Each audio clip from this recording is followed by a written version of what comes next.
Hello, bruv. We're winding down with grandmother's stories. This is the second from last incident or story, whatever we call it. Grandma's children concluded. The next day, the children were unusually eager for the rest of the story. And as Nellie and Johnny and Pamela, children from a distance, were spending a week or two with Grandma, and Eber and Clara and Mabel were over from Uncle Eber's house, and Clarence and Frank, little Emily's older brothers, were there. There was great confusion at first as to where they should all sit. But that being arranged satisfactorily, Grandma adjusted her spectacles and laid down her pen, settled herself in her easy chair, and continued. About 4 years after this, Laura was married and went to Brooklyn to live, and so I had two children left out of the five, Ada and Florence. That very year, their father died, and the four little children that had stayed with him were alone. I wanted to take them all, but their aunts and uncles on their father's side wanted to keep them themselves. After a while, I got the youngest one by process of law, and Florence I went down to Pennsylvania to bring her home, and very proud I was of both of them. Here the children looked around to see which auntie that was, and straightaway guessed Auntie Frank.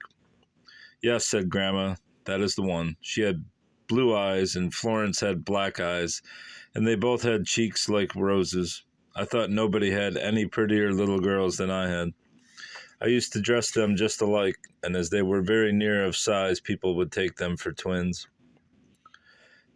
They were called Auntie's little girls by everybody until they got to be young ladies, and long after, in distinction from their older sisters, who, when they were a little older, came to me of their own accord. So again I had 5 children, Sally's daughters. The last one had hardly time to get settled when my sister Abba died, leaving an infant son and 4 other children, and I took them all. So now I had 10 children of my own. Yes, said one of the aunties, besides relays of children from everywhere, I can remember 8 other children who at different times stayed a year or so at our house and went to school. After we got older, we thought it was a great bother, and we used to say amongst ourselves that Auntie kept a free hotel, though we never mentioned to Auntie that we didn't approve of so much promiscuous charity. It was Aunt Frank who said that she always would say those things when she happened to think of them, but what Aunt Molly couldn't say on the subject wasn't worth saying. Well, resumed Grandma, that baby boy was the delight of all of our hearts, and he was petted and loved by everybody. His name was Orville. Oh, Uncle Orville, cried the children. Was he that baby? Yes, said Grandma, but I used to call him Auntie's Rosebud, for he was a real rosebud of a baby, and when he got to be 3 or 4 years old and wore a Scotch cap, as was the fashion in those days, one of the girls made him a velvet cap and embroidered Auntie's Rosebud on it. Yes, said Orville, who had come in during the latter part of the story, and if I knew the girl that did it, I'd shake her out of her boots. I had more fights about that than a few. For when I got to be a great, big, homely, freckled boy, the street boys would shout, "There's Auntie's Rosebud," wherever I appeared, until I had to fight them to make them shut up their mouths. Here they all laughed, and the doctor, for baby Orville is a dignified doctor now, and his freckles have disappeared, laughed too at the recollection. There wasn't any school in Newport at that time, but the common district school, resumed Grandma, so your Uncle Ebert built a schoolhouse, and we hired a teacher, so that the children could be educated at home. Any of the village children could go by paying a small tuition fee, and here the children got the most of their education. Oh, Grandma, said one of the mammas, I believe we could tell better stories about that school than you can. I dare say, said Grandma, but as the teacher was the head of the school, and I was the head of the teacher, I had a great deal to do about it, and very little of importance occurred that I didn't know about. The schoolhouse had a finer room for the children to sit in than any I ever saw. It was arched 15 feet high at the sides, the center of the arch being much higher, with very large windows which gave plenty of ventilation. It was called the Academy, for academical studies were pursued there, and there was always a college graduate as teacher. Yes, said one of the aunties. We studied chemistry, astronomy, physiology, philosophy, and Latin. Besides all the common branches, we had charts for everything, and that was before the day when charts were common, and I learned every bone and muscle in the human body before I was 13, and I can remember one of them. What is it? Cried the children. 61, 61, the bifurcation of the tendon of the superficial flexor muscle of the little finger, said Annie, whereat they all laughed. There is one thing, said this same auntie. When we went away to school, we passed in the classes with young people 3 and 4 years older than we were. These years, said Grandma, were the busiest of my life. I had my family of 10 children to look after, and very often 2 or 3 of Eber's children, and sometimes 1 or 2 others, and my invalid father to see to.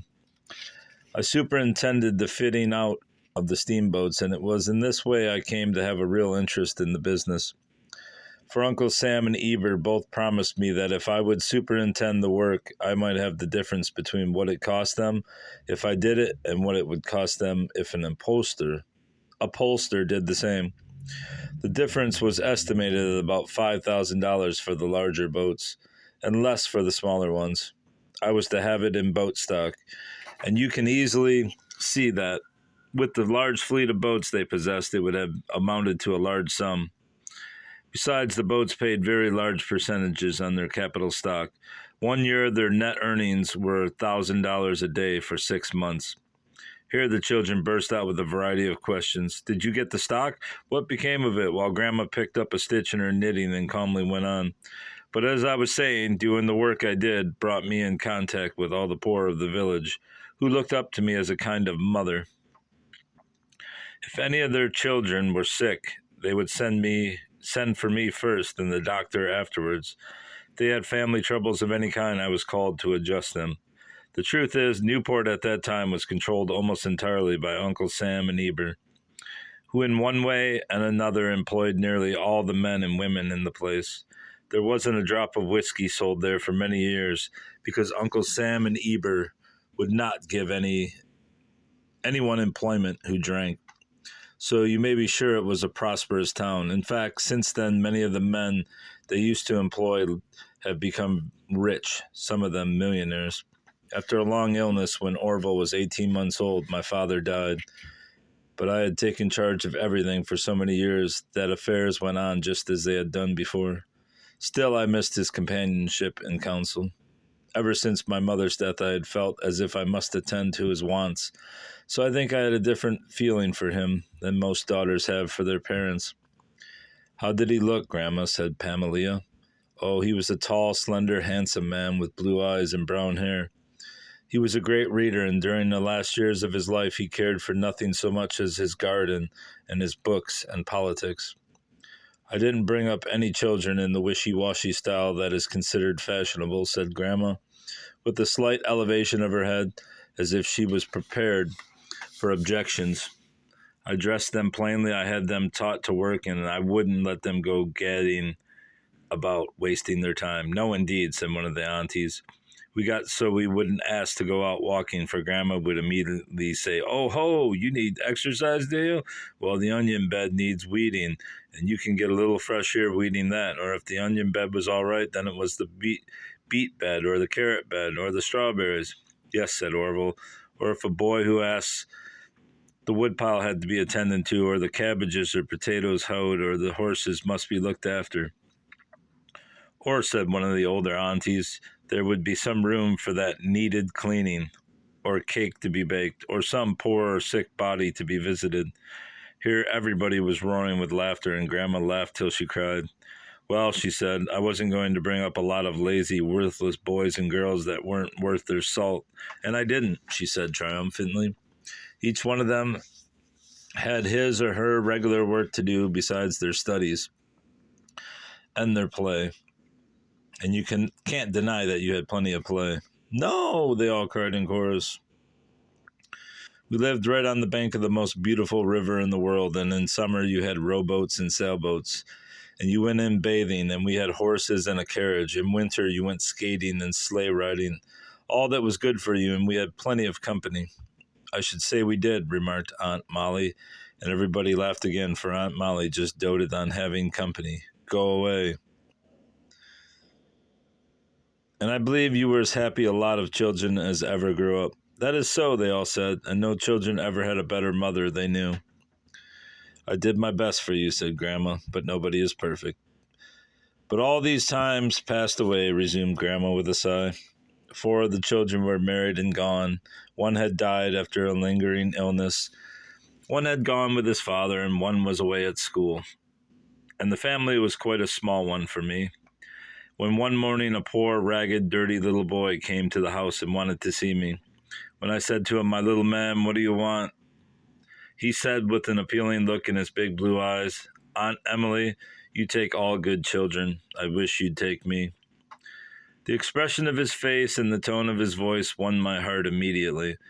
But I didn't make up my mind really to adopt him for some time. I told him he might stay and work in the garden if he wanted to, but he was such a good boy, and Orville, who was near his age, grew so fond of him that finally I took him in as one of the family, educated him, and now he is a promising lawyer. "I know who it is," exclaimed Goldenhair. "It's Uncle Theo." Grandma said yes. And the children looked as if that was just what they thought, and Grandma went on. "And now they are grown up and are all married, but Aunt Molly, and I will say that I have great reason to be proud of my children. Life would be very lonely without them and the grandchildren," and she looked at their rosy faces in pride and affection. "And no very own children could be better to their own mother than most of my children are to me." All right, bruv. Leaves us with one last story, and I shall commence to read it tomorrow. Yes. All right, goodbye, bruv.